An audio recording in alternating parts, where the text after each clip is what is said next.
రిలాక్స్డ్గా ఉంటారని, brain power బాగా పెంచుకునే అవకాశం ఉంటుందని చెప్తున్నారు. జనరల్గా చిన్నపిల్లలు ఎలాగో అంతే నిద్రపోతారు, ఇబ్బంది లేదు. కానీ ఒక ఇంటర్మీడియట్ నుంచి మనం టార్చర్, ఇంటర్ ఏంటి 10th నుంచే టార్చర్ స్టార్ట్ చేస్తామండి. పిల్లాడిని శుభ్రంగా పడుకోనివ్వం, ముందే లేపేస్తూ ఉంటాం. ఆ ఎఫెక్ట్ పడుతూ ఉంటుందనేది మర్చిపోతున్నాం. సో బాగా నిద్రపోనివ్వండి పిల్లల్ని అంటున్నారు. అలాగే ఎమోషనల్ బ్యాలెన్స్ కూడానండి, అది కూడా తప్పుతూ ఉంటుంది పిల్లల్లో, మీరు అబ్జర్వ్ చేస్తుంటారు. సో పూర్తిగా నిద్రపోవాలి.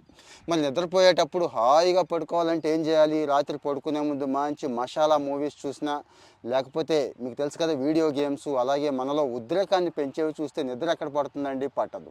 సో ప్రశాంతంగా హాయిగా ఉండేలా ఉంచుకోవాలి వాతావరణాన్ని, హాయిగా పడుకోవాలి అని చెప్తున్నారు. ఈ నిద్ర వల్ల కేవలం జ్ఞాపక శక్తి, ఫోకస్, ఎమోషనల్ బ్యాలెన్సే కాదండి, ఫిజికల్ హెల్త్ కూడా బాగుపడుతుంది. సో సెలవు వచ్చింది కదా అని చెప్పి అర్ధరాత్రి దాకా అందులో తగలేసి రోజంతా తర్వాత రోజున పాడు చేసుకుందామా, నిద్రపోదామా?